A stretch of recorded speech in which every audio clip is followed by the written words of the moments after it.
Well, it has happened. The big bullshit bill has officially passed both the Senate and the House, and it is on its way to Donny Boy to sign away American freedom. So, happy 4th of July. But this should surprise no one. Like, the internet was making me crazy because when I woke up this morning and I saw that there had been 3 Republican defections and that the bill hadn't passed overnight, and people were thinking for a hot moment that they had managed to stop this.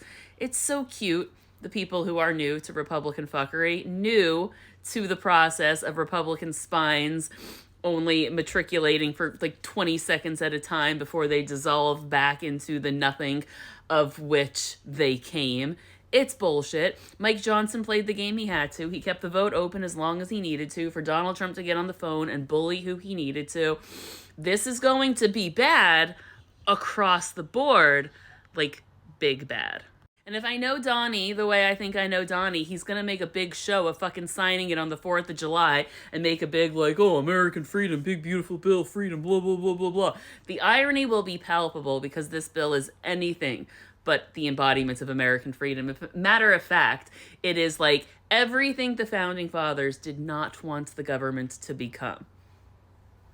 It's terrible. But a reckoning is on the horizon, right? Because you saw how difficult it was for a very small Republican majority to get a Republican-sponsored bill out of a Republican Congress and onto the desk of a Republican president, right?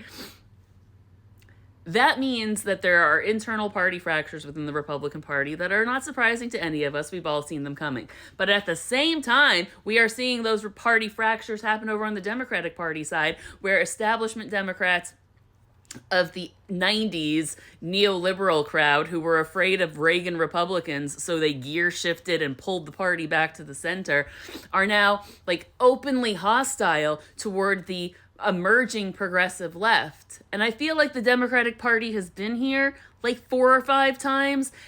And when they learn the lesson, they dominate American politics for a few decades. And when they don't learn the lesson, we get, Nixon, followed by Reagan, followed by Bush administration. I'm just saying, guys. Because 2016, there was a clear message, right? There was a progressive left, there was a populist nationalistic right, and the establishment Democrats missed the read altogether, and they pushed their middle-of-the-road neoliberal candidate, thinking that would be more appealing to the American people than the fringes that had evolved on both sides, right? But when a fringe won in 2016, that should have been the sign to everybody that Americans were hungry for real change. Hillary Clinton did not embody real change. Donald Trump, for better or for worse, sure as fuck did. And we've all seen the changes that have come, right? So here's what I'm telling you. In the next few months, years, you're going to see a fracturing of not one, but both political parties. And there is an opportunity for a real left-wing progressive party to come out of this, but I also need you guys to slow down and understand that the most likely occurrence here is that the far-right MAGA Republicans are going to be one party, and the moderate Republicans who can no longer handle being aligned with them and don't want to be held hostage by Donald Trump are going to abandon the Republican Party. And they are going to join up with those moderate Democrats who are losing the progressive left, right? So you're going to see a cohort of center-left Democrats and a cohort of center-right Republicans come together and form a new center coalition party. And that's probably going to be the dominant party for a little bit. I know progressive warriors out there, but change doesn't happen quickly.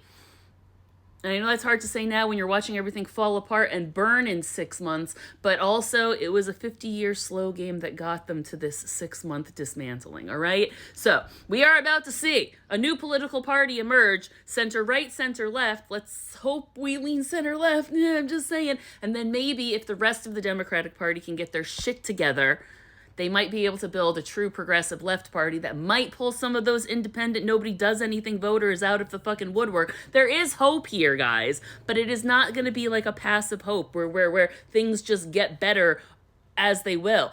But this bill is going to make it impossible to mitigate the damage that Republicans and Donald Trump have in store for the country. Their own voters are going to be impacted more than anybody.